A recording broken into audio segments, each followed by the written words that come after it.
ഒരുപാട് റെഫറൻസ് ഒക്കെ നോക്കി കൺഫ്യൂഷൻ ആയിട്ട് ഏത് കൺക്ലൂഷനിൽ എത്തണമെന്ന് അറിയാതിരിക്കുകയാണ്. അപ്പോൾ നിങ്ങൾ കൺക്ലൂഷനിൽ എത്തും എന്നുള്ള പ്രതീക്ഷയിലാണ് ഈ വീഡിയോ ചെയ്യുന്നത്. അപ്പൊ ഇതില് ഈ റെഫറൻസ് എന്ന് പറയുന്നത് എപ്പോഴും നമ്മൾ കുറെ പിയർ റിവ്യൂ ഒക്കെ ചെയ്തിട്ട് അംഗീകരിക്കപ്പെട്ട റെഫറൻസ് ആണ് നമ്മൾ എടുക്കുന്നത്. പലതും യൂണിവേഴ്സിറ്റികളിൽ പഠിപ്പിക്കുന്നതും അല്ലെങ്കിൽ ഇന്റർനാഷണൽ ഇതിൽ ആർട്ടിക്കിൾ ഇതായിട്ടൊക്കെ വന്നിട്ടുള്ള കാര്യങ്ങളാണ്.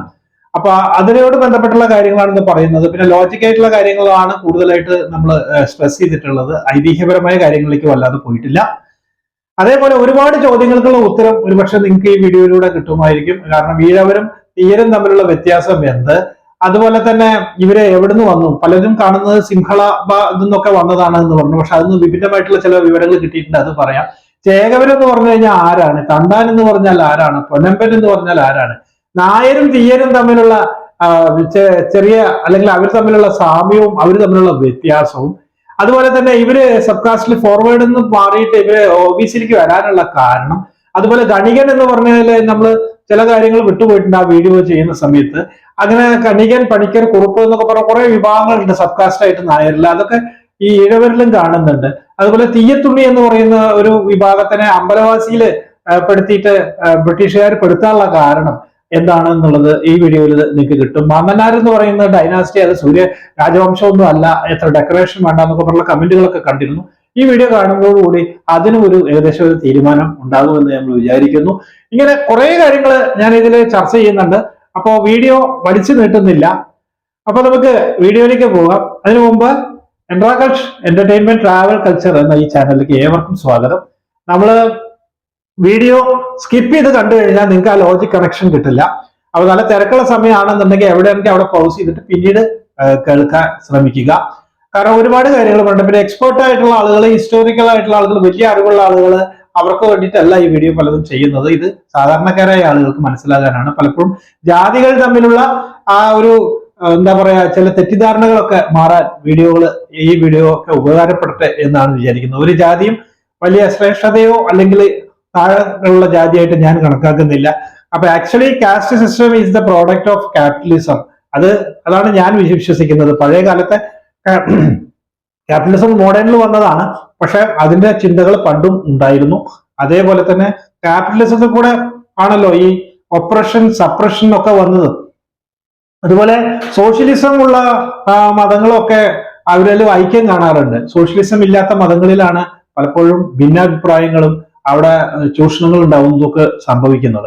അപ്പൊ ഇതൊക്കെ എനിക്ക് കണ്ടെത്ത കാര്യങ്ങൾ, അതൊന്നും ഞാനിപ്പോ കൂടുതൽ പറയുന്നില്ല. കാരണം വീഡിയോയില് ടൈം ലിമിറ്റ് ഒരു പ്രശ്നമാണല്ലോ, അതുകൊണ്ടാണ് പറയുന്നത്. അപ്പൊ നമുക്ക് ആദ്യം തന്നെ തീയ, ഈഴവ ഇതിന്റെ വ്യത്യാസം എന്താണെന്ന് ആദ്യം പറയാം. ഈ തീയര എന്ന് പറയുന്നത് വടക്കേ മലബാറിൽ അതുപോലെ കോസ്റ്റൽ ഏരിയയിലുള്ള ആളുകളാണ്.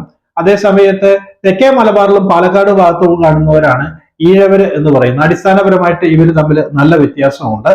അതായത് ഇവര് മലബാറിലേക്ക് ലക്ഷദ്വീപ് വഴിക്കാണ് വന്നതെന്ന് പറയുന്നുണ്ട്. ലക്ഷദ്വീപ് വഴിക്ക് വന്നത് സിലോണിൽ നിന്ന് വന്നതാണെന്ന് പറയുന്നത് വേറെ രേഖയുണ്ട്, അത് ഞാൻ വേറെ പറയാം.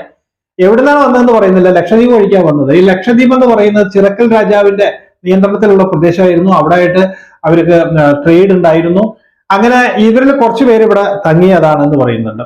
അതേസമയത്ത് സദാശിവൻ അദ്ദേഹം ഒരു ഹിസ്റ്റോറിയനാണ്. അദ്ദേഹത്തിന്റെ ഒരു പുസ്തകമുണ്ട്, ഒറിജിനൽ അബോറിജിൻസ് വാസ്. അദ്ദേഹത്തിന്റെ പുസ്തകത്തില് ഒറിജിനൽ ആയിട്ടുള്ള അബോറിജിൻ എന്ന് പറയുന്ന ഈഴവന്മാരും നായന്മാരും ആണ് എന്നാണ് അദ്ദേഹം ഇവിടെ പറയുന്നത്. അപ്പൊ അദ്ദേഹം പറയുന്നത് എന്താ വെച്ച് കഴിഞ്ഞിട്ടുണ്ടെങ്കിൽ, ബുദ്ധമതത്തിലെ ആദ്യം ഇവിടെ ബുദ്ധമതത്തിലെ ആൾക്കാരൊക്കെ ഇരുന്നുണ്ടായിരുന്നത്. പിന്നീട് നമ്പൂതിരിമാർ ഇവിടെ കടന്നു വന്ന സമയത്ത് ഇവരെ കീഴടക്കിയിട്ട് അവർ അതിശയത്വം അതിവേഷം കാണിച്ചതാണെന്നാണ് ചില കമന്റുകളൊക്കെ ഞാൻ കണ്ടിരുന്നു. അത് സദാശിവന്റെ അദ്ദേഹത്തിന്റെ അഭിപ്രായമാണ്. അപ്പൊ അതില് ബ്രാഹ്മണരുടെ മേൽക്കോയ്മ അംഗീകരിച്ച നായന്മാരായതുകൊണ്ട് അവർക്ക് കുറച്ച് സോഷ്യൽ പൊസിഷനിൽ കുറച്ച് കൂടുതൽ കിട്ടി. തീയന്മാര് കുറച്ച് പിന്നെ പുറകിലേക്ക് പോയി എന്നാണ് അതിൽ കണ്ടത്. സദാശിവൻ അത് എഴുതിയിരിക്കുന്ന അദ്ദേഹത്തിന് ചിലപ്പോൾ പ്രിജുഡൈസ് ഉണ്ടോ ഇല്ലയെന്നൊന്നും എനിക്ക് അറിയില്ല. എന്തായാലും അങ്ങനെ പറഞ്ഞിട്ടുണ്ട്. പിന്നെ അവര് വേറൊരു കാര്യം പറയുന്നുണ്ട്. 3 വിഭാഗങ്ങള് ലങ്കയുമായിട്ട് ബന്ധപ്പെട്ട് കൊണ്ടുവന്നിട്ടുണ്ട്. അതായത് ഷനാസ്, ചൊവ്വാസ്, ഈഴവാസ്.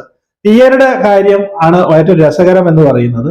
കാരണം അറബിക്കില് നുതിയ എന്ന് പറയുന്ന വാക്ക്, നു എന്ന് പറയുന്നത് ബോട്ടാണ്, കടലുമായിട്ട് ബന്ധപ്പെട്ടാണ്. അപ്പൊ കടൽ കടന്ന് വന്നവരാണ് ഇവര് എന്നാണ് പറയുന്നത്. കൃഷ്ണയരുടെ ഹിസ്റ്ററി ഓഫ് കേരളയിൽ പറയുന്നത് തീയര് വന്നത് ലക്ഷദ്വീപ് വഴിക്ക് തന്നെയാണ്. അവർക്ക് ചിറക്കൽ രാജാവുമായിട്ട് ട്രേഡിംഗ് ഉണ്ടായിരുന്നു.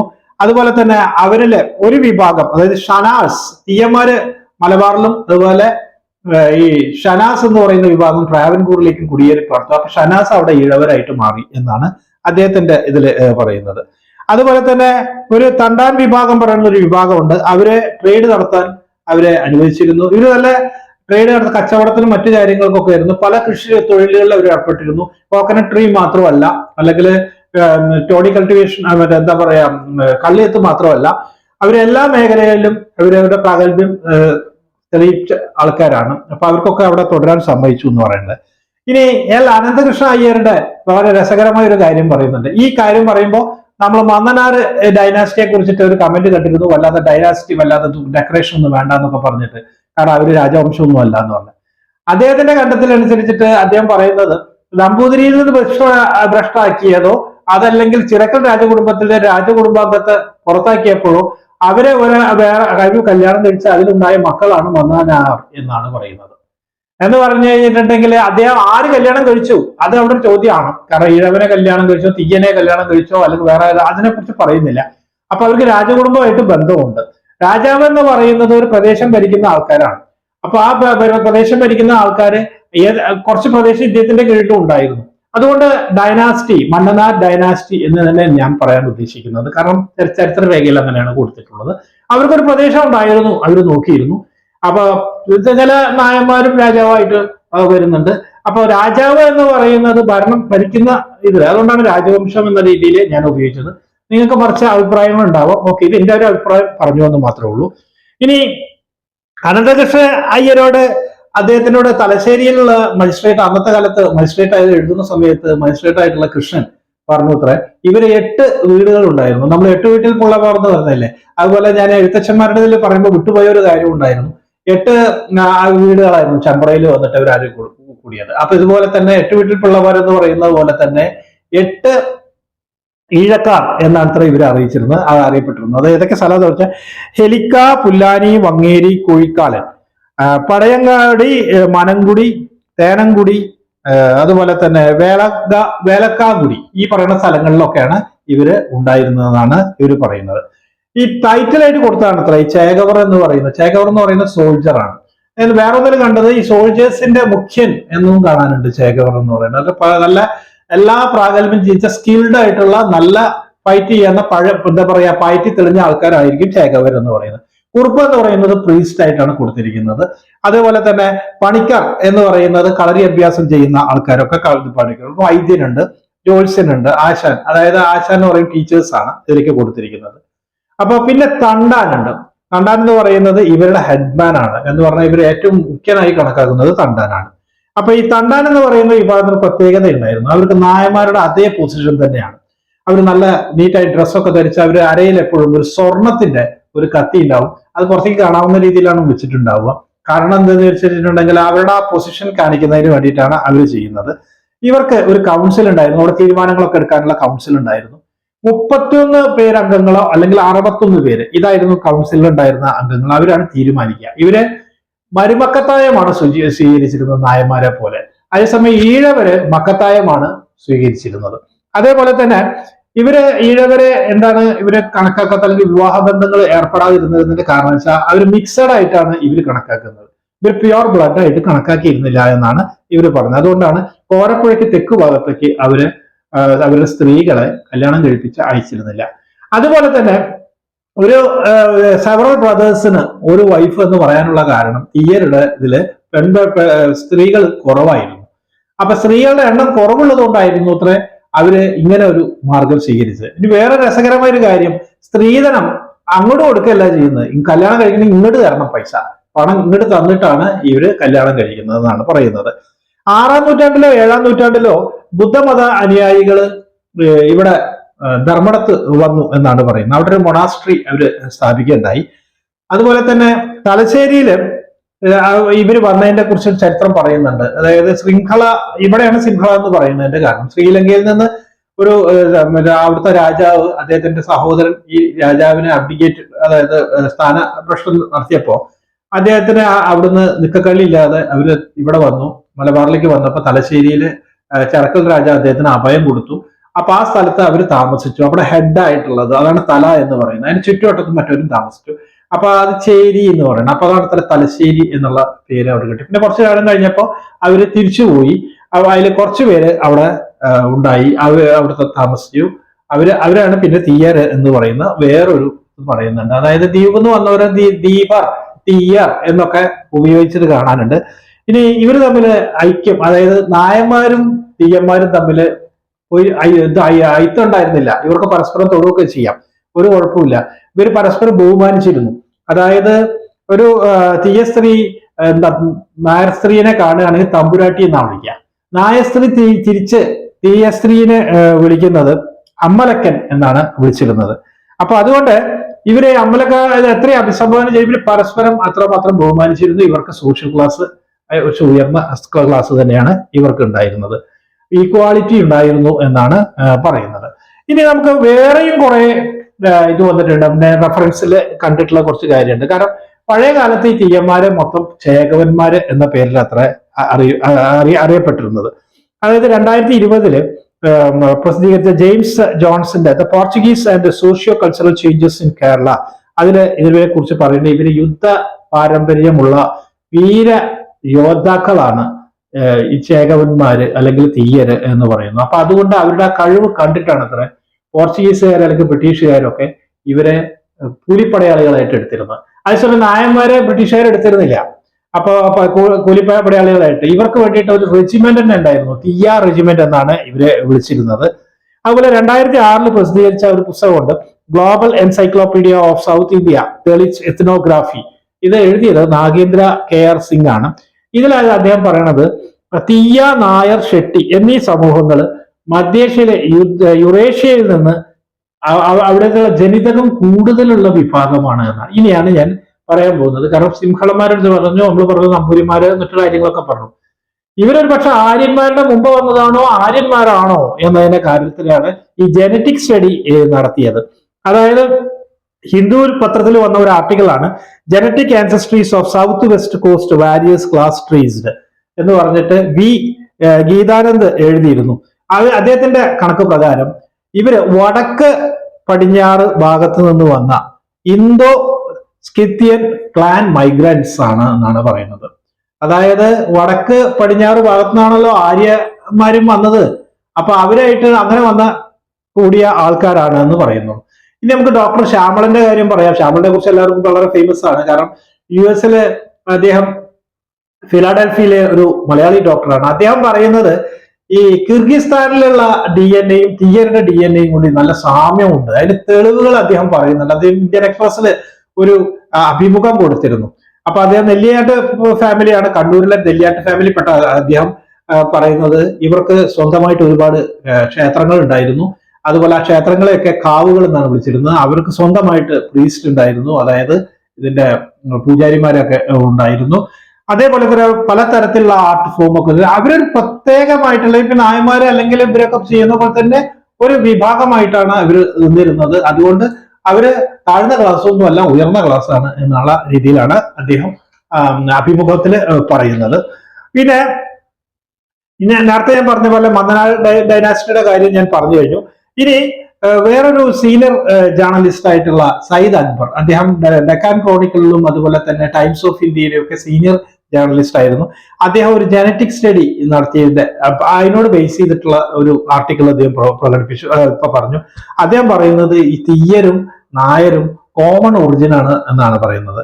അതായത് പർട്ടിക്കുലർലി സിഖ് ജാട്ട് എന്നാണ്. അതായത് സിക്കിലും ജാട്ടിലും ഉള്ള അവരുമായിട്ട് നല്ല സാമ്യമുള്ള സിഖ് ജാട്ട് എന്ന് പറയുന്ന ആ വിഭാഗമായിട്ട് നല്ല സാമ്യമുള്ള ആൾക്കാരാണ് നായരും തീയരും എന്നാണ് അദ്ദേഹം പറയുന്നത്. ആ നായന്മാരെ ഹയർ ക്ലാസ്സിൽ പെടുത്തിയിട്ടുണ്ട്, തീയരെ കുറച്ച് ജാതി കുറവുള്ളതായിട്ടും അതിൽ പറയുന്നുണ്ട്. അപ്പോ അതിൽ ഇരുണ്ടവർ എന്നാണ് അദ്ദേഹം ഉപയോഗിച്ചിരിക്കുന്നത്, അതിൽ കാസ്റ്റിന്റെ ഇരുണ്ടവർ.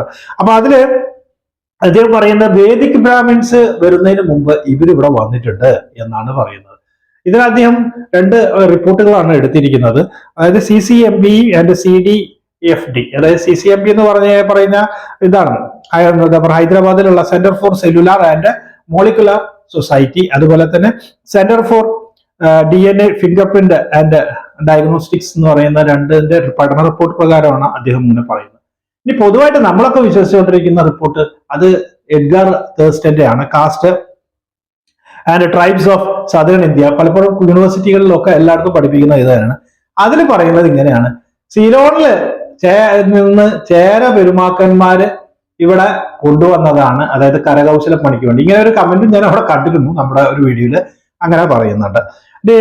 ബേർട്ടൺ ആൻഡ് റിച്ചാർഡ് 1851 പറഞ്ഞിരിക്കുന്നത്, അത് അതിലൊരു പുസ്തകമുണ്ട്, അതായത് coco and blue mountains the original archive, page number 222 മുതൽ 226 അദ്ദേഹം എഴുതിയിരിക്കുന്നത് ഇങ്ങനെയാണ്: the Thiyan of Malabar is to the Nair what the villein was to the fief of feudal England എന്നാണ് പറയുന്നത്. ഈ ഫെഫി എന്ന് പറയുന്നത് അവിടെ ഇവരുടെ, അതായത് ഇംഗ്ലണ്ടിലുള്ള ഫ്യൂഡൽ പ്രഭുക്കളുണ്ട്, അവരുടെ ഒരു പ്രഭു ഉണ്ട്, അതാണ് നായന്മാർക്ക് കമ്പയർ ചെയ്തിരിക്കുന്നത്. അപ്പൊ ഇവരും പ്രഭുക്കന്മാരാണ്, നായന്മാർ അതിൽ ഒന്നുകൂടി പ്രഭുവായിട്ട് കാണിച്ചിരിക്കുകയാണെന്നാണ് പറയുന്നത്.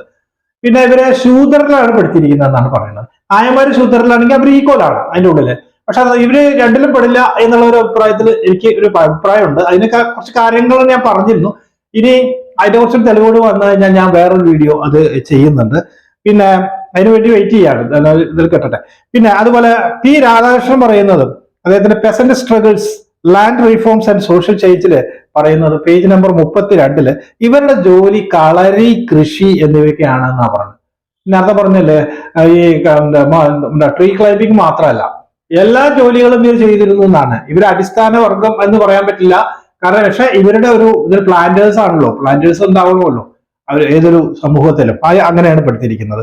അതുപോലെ അനന്തകൃഷ്ണ അയ്യർ തന്നെ LA കൃഷ്ണ അയ്യർ, അതായത് അനന്തകൃഷ്ണ അയ്യരും, അദ്ദേഹം 1905 എത്നോഗ്രാഫിക്കൽ സർവേ ഓഫ് കൊച്ചിൻ സ്റ്റേറ്റ്, അത് ആ ബുക്കില് പേജ് നമ്പർ 2 മുതൽ 76 വരെ ഉള്ളതിൽ പറയുന്നത് ഇവര് ശൈവർ ആണ്, അതായത് ശൈവം ഇത് ഉപയോഗിച്ചിരുന്നു, ശൈവത്തിലുള്ളതാണ്, മറ്റുള്ള കാര്യങ്ങൾ വരുന്നുണ്ട്. അപ്പൊ അതിനെക്കുറിച്ച് കൂടുതൽ ഞാൻ പറയുന്നില്ല. അപ്പൊ ശൈവരാണ്, അതുപോലെ ശാക്തിയും തുടങ്ങിയ കാര്യങ്ങളൊക്കെ ഇവര് ഉപയോഗിച്ചിരുന്നു. ഈ കളരിപ്പയറ്റിലെ വൈദഗ്ധ്യം കാരണമാണ് ഇവരെ ചേകവർ എന്ന് വിളിച്ചിരുന്നത് എന്നാണ് പറയുന്നത്. മലബാർ മാനുവലിലേക്ക് ഒന്ന് വന്നു നോക്കാം. എന്താണ് മലബാർ മാനുവലിൽ പറയുന്നത് നോക്കാം. അതായത് മലബാർ മാനുവലില് ഇവര് ഈ തീയകാസ്റ്റിനെ കുറിച്ച് പറഞ്ഞ കോസ്മോസ് ഇവരാണ് നാളികേരം കൊണ്ടുവന്നതെന്ന് ഒരു വിഭാഗം പറയുന്നുണ്ട്. പക്ഷെ അത് നാളികേരം ഇവരല്ല കൊണ്ടുവന്നതെന്ന് പറയുന്നത്. അതായത് കോസ്മോസ് ഇൻഡിഗോ പ്ലോസ്റ്റസ് എന്ന് പറയുന്ന ഒരു സഞ്ചാരി, അദ്ദേഹം ഇവിടെ വന്നിരുന്നു. അദ്ദേഹം വന്നിരുന്നത് AD 522 547.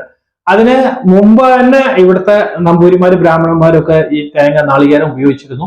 അപ്പൊ അതിനുശേഷം വന്നവരാണ് ഇവര് എന്ന രീതിയിൽ അദ്ദേഹം ഇത് എഴുതി കാണാനുണ്ട്. അപ്പൊ ഇവരെല്ലാം കൊണ്ടുവന്നു. അതിന് മുമ്പ് തന്നെ ഇവിടെ ഇത് നാളികേരം ഉണ്ടായിരുന്നു എന്നാണ് പറയുന്നത്. ഇവര് സ്വീകരിച്ചിരുന്നത് നോർത്തില് മരുമക്കത്തായും സൗത്തില് മക്കത്തായും ആണെന്ന് ഞാൻ നേരത്തെ പറഞ്ഞു. അതുപോലെ ഇവരുടെ കല്യാണം ഞാൻ നേരത്തെ പറഞ്ഞു, അതായത് സെവറൽ ബ്രദേഴ്സിന് ഒരു കോമൺ വൈഫ്. അത് വ്യക്തിപരമായിട്ടുള്ള ശുചിത്വം നോക്കുകയാണെങ്കിൽ ഇവര് നല്ല പ്രാധാന്യം കൊടുത്തിരുന്നു. നായന്മാരെ തന്നെ നല്ല വൃത്തിയായിട്ട് ഇവർ നടക്കുകയുള്ളൂ. പിന്നെ സ്ത്രീകളെ സംബന്ധിച്ചിടത്തോളം അന്നത്തെ കാലത്ത് ഞാൻ കഴിഞ്ഞ വീഡിയോയിൽ ഞാൻ പറഞ്ഞിരുന്നു, അതായത് ഉയർന്ന ജാതിയിലുള്ള ആൾക്കാരാണ് അല്ലെങ്കിൽ ഇതായിട്ട് കാണാനുണ്ടെങ്കിൽ അവർ മാറു മറക്കില്ല. അതേസമയം കുറച്ച് താഴ്ന്നതുള്ള ആൾക്കാരാണെങ്കിൽ ഇത്ര മാറു മറക്കില്ല. ഇവിടെ ഇവര് സ്ത്രീകൾ മാറു മറച്ചിരുന്നില്ല. പക്ഷെ ലൂസ് അല്ലെങ്കിൽ മൊറയിലൊക്കെ ഉള്ള ആൾക്കാർ, അങ്ങനെ ക്യാരക്ടറുള്ള സ്ത്രീകളൊക്കെ ആണെങ്കിൽ ഇവർ നിർബന്ധിച്ചിട്ട് മറപ്പിക്കും എന്നാണ് അതിൽ പറയുന്നത്. പിന്നെ ഇവർക്ക് യൂറോപ്യൻസ് ആയിട്ട് ഇടപഴകാനുള്ള ഒരു സ്വാതന്ത്ര്യം കൊടുത്തിരുന്നു. അപ്പൊ യൂറോപ്യൻസായിട്ട് ഇവർ ഇടപഴകുമ്പോൾ അവരെ ജാതിയിൽ നിന്ന് പുറത്തൊന്നും ആക്കില്ല. അങ്ങനെ അതിൽ നിന്ന് കുറച്ച് സങ്കര ഇനം ഉണ്ടായി. അവരൊക്കെ നല്ല വെളുത്ത സുന്ദര കുട്ടന്മാരും അല്ലെങ്കിൽ സുന്ദര കുട്ടപ്പന്മാരും അല്ലെങ്കിൽ സുന്ദരിമാരും ഒക്കെ ആയിട്ട് വന്നു. അപ്പൊ ഇവർക്ക് ഇതിൽ വന്ന ആൾക്കാർക്ക് ഈ യൂറോപ്യൻസിന് കിട്ടിയ അതേ സോഷ്യൽ ക്ലാസ് ഇവർക്കും കിട്ടി. കാരണം പിന്നെ ബ്രിട്ടീഷുകാരാണല്ലോ ഭരിച്ചിരുന്നത്, അങ്ങനെ കൊണ്ടുവന്നു. അപ്പൊ യൂറോപ്യന്മാർക്ക് ഏറ്റവും കൂടുതൽ ഇഷ്ടം ഉണ്ടായിരുന്നത് ഇവരായിരുന്നു. കാരണം സൗന്ദര്യം, നല്ല സൗന്ദര്യം ഉണ്ടായിരുന്നു എന്നാണ് ഇവർ പറയുന്നത്. ഇനി കല്യാണം വളരെ രസകരമാണ്. നായന്മാരെ പോലെ തന്നെയാണ് കല്യാണം കഴിക്കുക.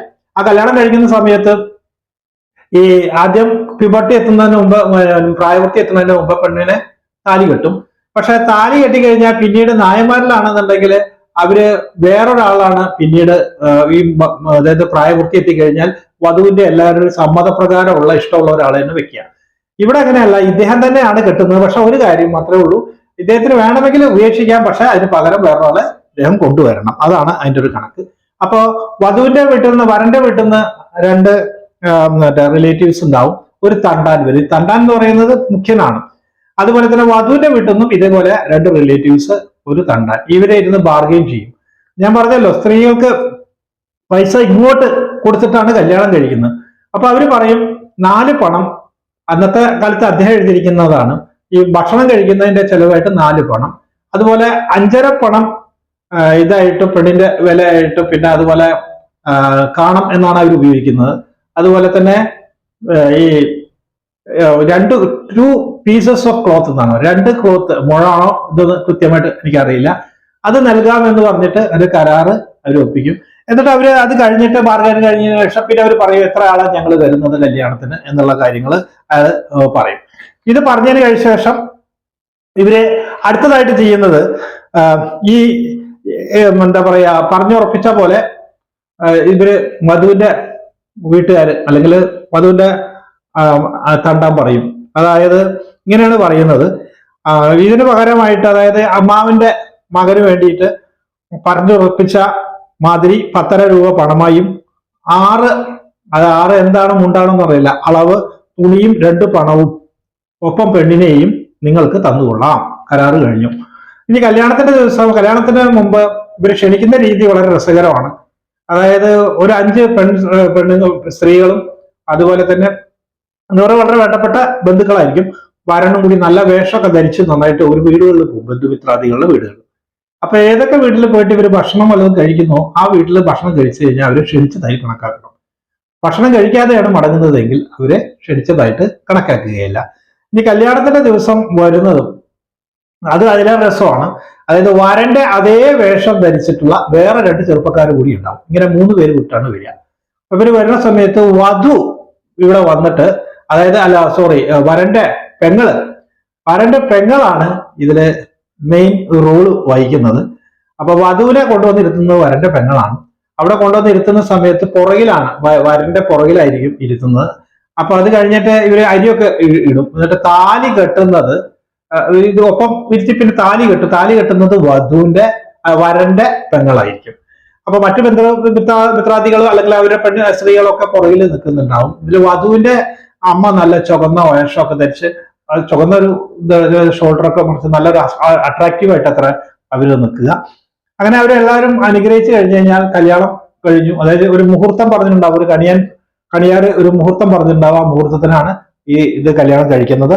അത് കഴിഞ്ഞ് ഇവര് ഭക്ഷണം കഴിക്കാൻ വേണ്ടിയിട്ട് പോകുമ്പോൾ അതിന്റെ മുമ്പ് ഇത് സ്വീകരിച്ചോട്ടെ ചോദിക്കും. ഇത് കഴിഞ്ഞിട്ട് ഞങ്ങൾ ഈ പണം കൊടുക്കുകയാണ് കാണാം എന്ന് വരന്റെ വീട്ടിലുള്ള ആൾക്കാർ, വരന്റെ പെങ്ങൾ പറയും. അപ്പോ വധുവിന്റെ അമ്മ തിരിച്ച് ഞങ്ങൾ ഇത് സ്വീകരിക്കുകയാണ് എന്ന് അത് സ്വീകരിക്കുകയാണ് എന്നുള്ളത് സ്വീകരിച്ചോട്ടെ എന്ന് അവിടെ ഉള്ളവരോട് ചോദിക്കും. അവർ സമ്മതം കൂടും. അങ്ങനെയാണ് കഴിക്കുന്നത്. അപ്പൊ ശരിക്കും വിറ്റ്നസ് ഒക്കെ ക്ലിയർ ആയി. അതിനുശേഷം ഏറ്റവും രസകരമായിട്ടുള്ള കാര്യം, ഈ പെണ്ണിന്റെ കയ്യ് വരന്റെ പെങ്ങൾ മുറുക്കി പിടിച്ചിരിക്കുന്നതാണ്, വിടില്ല. ഇവര് ഭക്ഷണം കഴിക്കാൻ വേണ്ടി ഇരുന്ന് കഴിഞ്ഞാൽ ഒന്ന് ഭക്ഷണം കഴിച്ച പോലെ കാട്ടിട്ട് പെട്ടെന്ന് പുറത്തേക്ക് പോകും. ഇനിയാണ് നമ്മുടെ അങ്കിൾ സണ്ണ് വരുന്നത്. അതായത് അമ്മാവിന്റെ മകന് കൊടുക്കാമെന്ന് പറഞ്ഞിട്ടാണല്ലോ നേരത്തെ പറഞ്ഞത്. ഈ അമ്മാവിന്റെ മകന്റെ റോൾ എന്താന്ന് പറഞ്ഞുതരാം. അദ്ദേഹം വന്നിട്ട് പുറത്ത് വന്നു കഴിഞ്ഞിട്ടുണ്ടെങ്കിൽ എനിക്ക് ആ പെണ്ണിന് ഇത് എന്റെ അവകാശപ്പെട്ടതാണ്, എനിക്ക് തരണം എന്ന് പറയും. അപ്പൊ ഈ മുന്നില് വേഷം കെട്ടിയിട്ടുള്ള 2 പേരുണ്ടല്ലോ, അത് വരനെ പോലെ തന്നെ ഉള്ള ആളുകൾ, അതിന് മുന്നിൽ നിന്നിട്ട് പറയും, കുറച്ച് കാര്യങ്ങൾ അവർ ചോദിക്കും, ഒന്ന് കൺഫ്യൂഷൻ ആക്കും. ഇങ്ങനെയൊക്കെയുണ്ട്. പിന്നെ മുമ്പ് വേറൊരു കാര്യമുണ്ട്, ഇവരവിടെ നിന്ന് വരുന്ന സമയത്ത് വാളും പരിചയൊക്കെ ആയിട്ടോ വരിക. ആ വരുമ്പോ അത് വധുവിന്റെ തണ്ടാനാണ് ആ വാളും പരിചയൊക്കെ വാങ്ങിച്ചിട്ട് അദ്ദേഹത്തിന്റെ കസ്റ്റഡിയിൽ വെക്കുന്നത്. നല്ല ആഡംബരമായിട്ട് തന്നെ വരിക. അപ്പൊ തിരിച്ചു പോകുമ്പോ ഇതിന് മുമ്പ് വരുമ്പോ ഇവർ അങ്ങോട്ട് ഇതാക്കി എന്താ പറയാ, ഒരു കോംപ്രമൈസിലെത്തുന്ന സമയത്ത് ഇദ്ദേഹം ഒരു 2 പണം എടുത്തിട്ട് ഇതിന് പകരമായിട്ട് കൊടുക്കും ഈ വരന്റെ വധുവിന്റെ അമ്മാവിന്റെ മകന്. അപ്പൊ അദ്ദേഹം കോംപ്രമൈസ് ആയി തിരിച്ച് ഇങ്ങോട്ട് 2 വെറ്റില കൊടുക്കും. അതോടുകൂടി അത് കഴിഞ്ഞു. വധുവിന്റെ വീട്ടിലേക്ക് എത്തിക്കഴിഞ്ഞാൽ, വരന്റെ വീട്ടിലേക്ക് പെണ്ണിനെ കൊണ്ടുവന്നു കഴിഞ്ഞാൽ അവിടെ ഇവര് 2 പേരും, അതായത് വരനും വധുവും വലത് കാല് വെച്ച് ഒരേ സമയത്ത് വീട്ടിലെ പടി ചവിട്ടിയിട്ടാണ് അകത്തേക്ക് കയറുക. ഇനി ഈ വധു ഗർഭിണിയായി കഴിഞ്ഞാൽ ദുഷ്ടശക്തികളെ കളയുന്ന ഒരു പരിപാടിയുണ്ട്. അതാണ് ഒരു വിചിത്രമായ ഇതെന്ന് പറയാൻ കാരണം. ഇത് പ്രധാനമായിട്ടും നടത്തുന്നത് വണ്ണാന്മാർ എന്ന് പറയുന്ന ഒരു വിഭാഗമാണ്. വണ്ണാനെ നായരിലാണ് പെടുത്തിയിരിക്കുന്നത്. അപ്പൊ വണ്ണാൻ എന്ന് പറയുന്ന വിഭാഗം, ആ വണ്ണാന്മാർ ഏകദേശം ഒരു 16 പേരുണ്ടാവും വിഭാഗം എന്ന് പറയുന്നത്. ഇവര് 16 18 കേട്ടോ, തെറ്റിപ്പോയതാണ്. 18 പേര് അവര് പല വേഷം ധരിച്ചിട്ടുണ്ടാവും. സെയ്ത്താന്റെ വേഷം, രക്താന്റെ ഇതിലൊക്കെ വേഷം ധരിച്ചിട്ടുണ്ടാവും.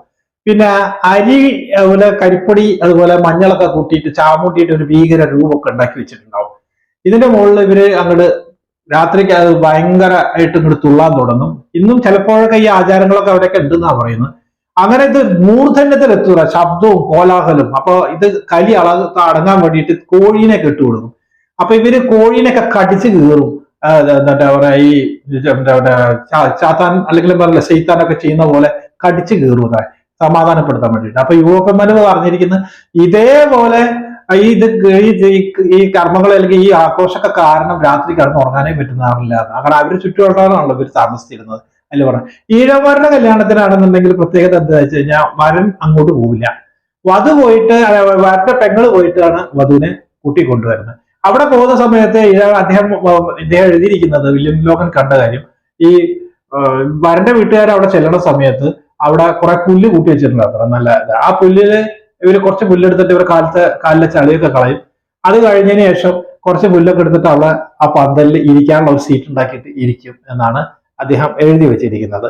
ഇനി മറ്റൊരു കാര്യം, വിചിത്രമായ ഒരു ആചാരം. വിചിത്രമാണോ അതൊരു ആചാരമാണ്. അവർ ഈ മരിച്ചു കഴിഞ്ഞു കഴിഞ്ഞാല്, ഈ മരിച്ച് ഒക്കെ അടക്കം കഴിഞ്ഞു കഴിഞ്ഞാൽ 3-ാമത്തെ ദിവസം ഇവരുടെ ഒരു പ്രീസ്റ്റ് ആയിട്ട് വരുന്നത് കുറുപ്പാണ്. ഈ കുറുപ്പ് എന്ന് പറയുന്നത് ഇദ്ദേഹം ശരിക്കും പറഞ്ഞാൽ മന്നാൻ ജാതിയിൽപ്പെട്ട ആളാണ്. ഇദ്ദേഹമാണ് ഈ കർമ്മങ്ങളൊക്കെ ചെയ്യുന്നത്. അപ്പൊ 3-ാമത്തെ ദിവസമായി കഴിഞ്ഞാൽ ഏറ്റവും അടുത്ത റിലേറ്റീവ് അദ്ദേഹം ഒരു നല്ലോണം, അതായത് നല്ല വേവിച്ച് നല്ല ആവി പറക്കുന്ന ചോറ് ഇദ്ദേഹം കടന്നിരുന്ന മുറിയിലേക്ക് കൊണ്ടുവരും ഈ മരിച്ച ആൾക്കാരുടെ. അപ്പൊ ഇവരുടെ ഒരു സങ്കല്പം എന്ന് പറയുന്നത് ഈ ആത്മാവ് 3 ദിവസമായിട്ട് പട്ടിണിയാണ്. അപ്പൊ ഈ ചോറ് ഇങ്ങനെ കാണുമ്പോൾ അത് ആർത്തിയോട് കൂടി വരുമ്പോൾ ഇത് കൊണ്ടുവന്ന ഉടനെ തന്നെ അദ്ദേഹം എന്ത് ചെയ്യും, ഇത് പുറത്തേക്ക് തന്നെ കൊണ്ടുപോകും. അപ്പൊ ആത്മാവ് ഈ ചോറിന്റെ പുറകെ പോകുന്നതാണ്. അപ്പൊ ഉടനെ വാതില് അടയ്ക്കും. അങ്ങനെ അത് കൊണ്ടുപോയിട്ട് ഈ ചോറ് കൊണ്ടുപോയിട്ട് ഈ കാക്കകൾക്ക് ഇട്ട് കൊടുക്കും. അപ്പൊ ഇത് വലിയൊരു പാപമായിട്ടാണ് കണക്കാക്കുന്നത്. കാരണം ആ പാപം മുഴുവൻ ഏറ്റുവാങ്ങുന്ന ആള് കുറുപ്പാണ്. അതുകൊണ്ട് അത്ര കുറുപ്പന്മാരുടെ എണ്ണം ഒരിക്കലും വർദ്ധിക്കില്ല എന്ന്, അതൊരു ശാപം കിട്ടിയതാണ് എന്നാണ് പറയുന്നത്. ഈ കുറുപ്പിന്റെ ജോലി എന്ന് പറയുന്നത്, അദ്ദേഹത്തിന്റെ പ്രൊഫഷൻ എന്ന് പറയുന്നത് ഈ കുട ഉണ്ടാക്കുന്ന ജോലിയാണ്. കുട എന്ന് പറഞ്ഞാൽ മൊത്തം കുട ഉണ്ടാക്കില്ല, ഫ്രെയിം മാത്രമേ ഉണ്ടാക്കുള്ളൂ. ബാക്കി ഉള്ളതൊക്കെ സ്ത്രീകളാണ് ചെയ്യുന്നത്. അപ്പൊ അദ്ദേഹത്തിന്റെ വീട്ടിൽ ആളില്ല എന്നുണ്ടെങ്കിൽ മറ്റു ഭാഗത്തു നിന്നുള്ള സ്ത്രീകളെ കൊണ്ടുവന്ന് ഈ പണി ചെയ്യും. അത് വിറ്റിട്ടുള്ള പൈസയാണ് അദ്ദേഹം ഉപയോഗിക്കുന്നത്. ഇതാണ് ഈഴവരെയും തീയരെയും കുറിച്ചിട്ടുള്ള പ്രധാനമായിട്ടുള്ള കുറെ കാര്യങ്ങൾ. ചേകവരെ കുറിച്ചിട്ട് ഞാൻ സെപ്പറേറ്റ് ആയിട്ടൊരു വീഡിയോ വേറെ ചെയ്യുന്നുണ്ട്. ഇതിനുള്ളിൽ വേറൊരു കാര്യമുണ്ട്. കാരണം ഈ തീയറിൽ ഈ ചേകവന്മാര് ഇവരെന്ന് പറഞ്ഞാൽ വെല്ലുവിളിക്കാൻ, ആരെങ്കിലും വെല്ലുവിളിച്ചു കഴിഞ്ഞാൽ ഒരു കാരണവശാലും വെറുതെ വിടില്ല, അത് ഏറ്റെടുക്കും. പിന്നെ അഭിമാനത്തിന് വളരെയധികം പ്രാധാന്യം കൊടുക്കുന്ന ആൾക്കാരാണ്. ആരായാലും വേണ്ടില്ല, അവർ വിട്ടുകൊടുക്കില്ല അഭിമാനത്തിന്റെ കാര്യത്തിൽ. അത്രയും കഴിവും ഇതൊക്കെ ഉണ്ടായിരുന്ന ആൾക്കാരാണ് ഇവര്. അപ്പൊ ചേകവന്മാരുടെ ചരിത്രം പറയുമ്പോൾ, ചേകവന്മാരെ കുറിച്ച് പഠിക്കുമ്പോഴൊക്കെ നമ്മുടെ രക്തം ഇങ്ങനെ എന്താന്ന് പറയാ, ഒരു തിളയ്ക്കും എന്നൊക്കെ പറയാം. കാരണം അത്രമാത്രം നമുക്ക് ത്രസിപ്പിക്കുന്ന ഒരുപാട് കഥകളും കാര്യങ്ങളൊക്കെ നിങ്ങൾ കേട്ടിട്ടുണ്ടാവും. അപ്പൊ അതിലെ ചരിത്രപരമായിട്ടുള്ള കാര്യത്തിന് ഞാൻ വേറൊരു വീഡിയോ അത് ചെയ്യുന്നുണ്ട്. അപ്പൊ മലബാറിലെ തീയർ എന്ന് പറയുന്ന വിഭാഗം വളരെ പ്രധാനപ്പെട്ടതാണ്. ഇതിലുള്ളിൽ ഞാനൊരു കാര്യം പറയുമ്പോൾ മറന്നുപോയി. തീയത്തുമ്മി എന്ന് പറയുന്നത് അമ്പലവാസികളിൽ പെടാറുള്ള അവര്, കാരണം അവർ ക്ഷേത്രങ്ങളുമായിട്ട് ബന്ധപ്പെട്ടിട്ടുള്ളതാണ്. ക്ഷേത്രമാണ് അവരുടെ പ്രധാനമായിട്ട്. അതുകൊണ്ട് അവർ അമ്പലവാസികളായി. അവര് ബ്രാഹ്മണരുടെ ഇതില് അങ്ങനത്തെ ഇതിലുള്ള സ്യൂഡോ ബ്രാഹ്മൺ എന്നാണ് ലോഗനിൽ ഉപയോഗിച്ചിരിക്കുന്നത്, ലോഗൻ മലബാർ മാനുവലിൽ. പക്ഷെ അവരും ഈ ക്ഷേത്രവുമായിട്ട് ബന്ധപ്പെട്ടിട്ടുള്ള ആൾക്കാരാണ്. അതുകൊണ്ടാണ് തീയത്തുള്ളി. ഇനി ഇതിന്റെ അടിയിലേക്ക് ചെല്ലുമ്പോൾ ഇനി നാളെ ഇവര് ബ്രാഹ്മണരായിരുന്നു എന്നുകൂടി കിട്ടിയാൽ പൂർണ്ണമായി. കാരണം അതിനുള്ള തെളിവ് ഇതുവരെ കിട്ടിയിട്ടില്ല. പക്ഷെ പോകുന്ന പോക്ക് കാണുമ്പോൾ അങ്ങനെയാണ്. ചരിത്രം ഇങ്ങനെ മാറിക്കൊണ്ടിരിക്കുകയാണ്. ഓരോ ദിവസം പുതിയ പുതിയ തെളിവുകൾ വന്നുകൊണ്ടിരിക്കുകയാണ്. അപ്പൊ എന്തായാലും ജാതി എന്തായാലും അതിനെ കുറിച്ചിട്ടല്ല നമ്മൾ ചർച്ച ചെയ്യുന്നത്. അപ്പൊ ജാതിയുടെ അത് പണ്ട് കാലത്ത് ഉണ്ടായിരുന്നതാണ്. ഇപ്പോഴത്തെ കാര്യത്തിൽ നമ്മൾ എങ്ങനെ ജീവിക്കുന്നു, അപ്പൊ നല്ല ഗുണങ്ങൾ വല്ലതുണ്ടെങ്കിൽ അത് നമ്മൾ ഏറ്റെടുക്കുക. അടുത്ത വീഡിയോ ബുധനാഴ്ചയാണ് നെക്സ്റ്റ് വീഡിയോ തരുന്നത്. ആ വീഡിയോയില് മലബാറിലെ നമ്മൾ ഏറ്റവും കൂടുതൽ ഓർമ്മിക്കേണ്ട, മലബാറിൽ ഏറ്റവും കൂടുതൽ സംഭാവന ചെയ്ത, ഒരു കാലത്ത് ഏറ്റവും കൂടുതൽ പീഡനങ്ങളും കഷ്ടപ്പാടുകളും ഏറ്റുവാങ്ങി ജീവിതം, ദുരിതപൂർണമായ ജീവിതം മുന്നോട്ട് കൊണ്ടുപോയി മറ്റുള്ളവർക്ക് വേണ്ടി സ്വന്തം ജീവിതം ഹോമിക്കപ്പെട്ട ഒരു വലിയൊരു വിഭാഗം, അവഗണിക്കപ്പെട്ട വർഗത്തിന്റെ ഒരു വീഡിയോ ആണ് നെക്സ്റ്റ് ഞാൻ ചെയ്യുന്നത്. അടുത്ത വീഡിയോ മറക്കാതെ നിങ്ങൾ എല്ലാവരും കാണുക. അപ്പൊ അടുത്ത വീഡിയോയിൽ വീണ്ടും കണ്ടുമുട്ടാം.